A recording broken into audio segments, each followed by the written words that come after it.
Polling ముగిసింది. ఇక counting పై ఉత్కంఠ నెలకొంది. మెదక్, నిజామాబాద్, ఆదిలాబాద్, కరీంనగర్, పట్టభద్ర నియోజకవర్గంలో 70.42%, టీచర్స్ నియోజకవర్గానికి 91.90% పోలింగ్ జరిగింది.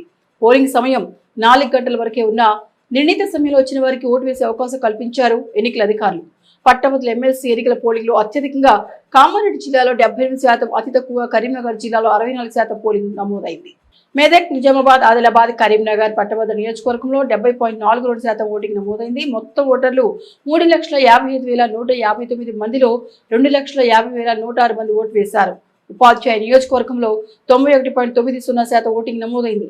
టీచర్స్ ఎమ్మెల్సీ నియోజకవర్గంలో మొత్తం 27,088 మంది ఓటర్లకు గాను 24,898 మంది ఓటర్లు తమ ఓటు హక్కును వినియోగించుకున్నారు. పట్టభద్రుల నియోజకవర్గ పరిధిలోని 15 జిల్లాల పరిధిలో అత్యధికంగా కామారెడ్డి జిల్లాలో 78%, కరీంనగర్ జిల్లాలో 64% పోలింగ్ నమోదైంది.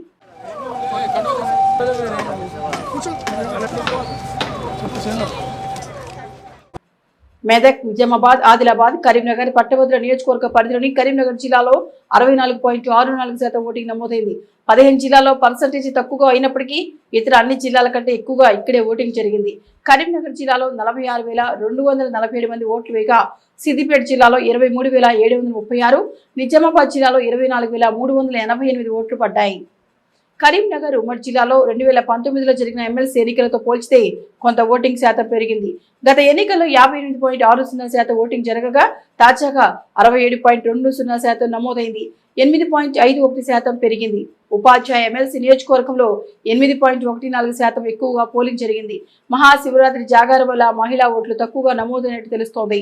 హైదరాబాద్ తదితర ప్రాంతంలో ఉద్యోగం చేస్తున్న ఇక్కడి ఓటర్లు తమ ఓటు హక్కును వినియోగించుకునేందుకు ఎక్కువ మంది ఆసక్తి చూపలేకపోయారు.